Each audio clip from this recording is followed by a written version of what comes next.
മലപ്പുറം കരുവാരക്കുണ്ടിൽ അമ്മയും 2.5 വയസ്സുകാരൻ മകനും കിണറ്റിൽ വീണു മരിച്ച സംഭവത്തിൽ മൃതദേഹങ്ങൾ റീപോസ്റ്റ്മോർട്ടം ചെയ്യണമെന്നാവശ്യപ്പെട്ട് യുവതിയുടെ കുടുംബവും പൌരസമിതിയും രംഗത്തെത്തി. കക്കര കടുക്കയിൽ റജിയുടെ ഭാര്യ റീബയും മകൻ ജെർണുമാണ് കഴിഞ്ഞ ദിവസം കിണറ്റിൽ വീണ് മരിച്ചത്. ജനുവരി 9-നാണ് വീട്ടുവളപ്പിലെ കിണറ്റിൽ റീബയുടെയും 2.5 വയസ്സുകാരൻ മകന്റെയും മൃതദേഹങ്ങൾ കണ്ടെത്തിയത്. ഭർത്താവ് യുവതിയെ കാലങ്ങളായി ഉപദ്രവിച്ചിരുന്നതായി കുടുംബം പറയുന്നു.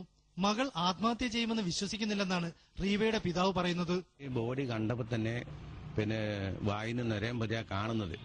വയറ്റിനകത്ത് വെള്ളം കുടിച്ച യാതൊരു ലക്ഷണമില്ല. ഇത്രയും ആൾക്കാർ ഈ വീട്ടിലുള്ളവരായിട്ട് ഇവരാരും അവിടെ ഉണ്ടായിട്ടില്ല.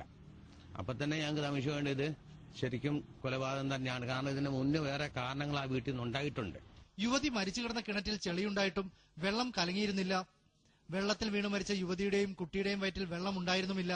എസ്ഐയുടെ സാന്നിധ്യമില്ലാതെ ലോക്കൽ പോലീസ് മൃതദേഹം കിണറ്റിൽ നിന്നെടുത്തതിൽ ദുരൂഹതയുണ്ടെന്നും ബന്ധുക്കൾ ആരോപിച്ചു. മരണം നടന്നിട്ട് കിണറ്റിലേക്ക് എടുത്തു ചാടിയതാണെങ്കിൽ കിണറ്റിന് മുഴുവൻ മൂടിയിട്ട് നെറ്റുണ്ടായിരുന്നു. ആ നെറ്റിന് ഒന്നും സംഭവിച്ചില്ല രാവിലെ കാണുമ്പോൾ.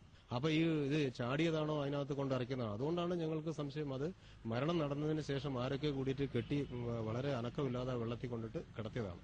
റീപോസ്റ്റ്മോർട്ടം നടത്തി കുറ്റക്കാരെ കണ്ടെത്തണമെന്നാവശ്യപ്പെട്ട് കലക്ടർക്കും ജില്ലാ പോലീസ് സൂപ്രണ്ടിനും പൌരസമിതി പരാതി നൽകിയിട്ടുണ്ട്.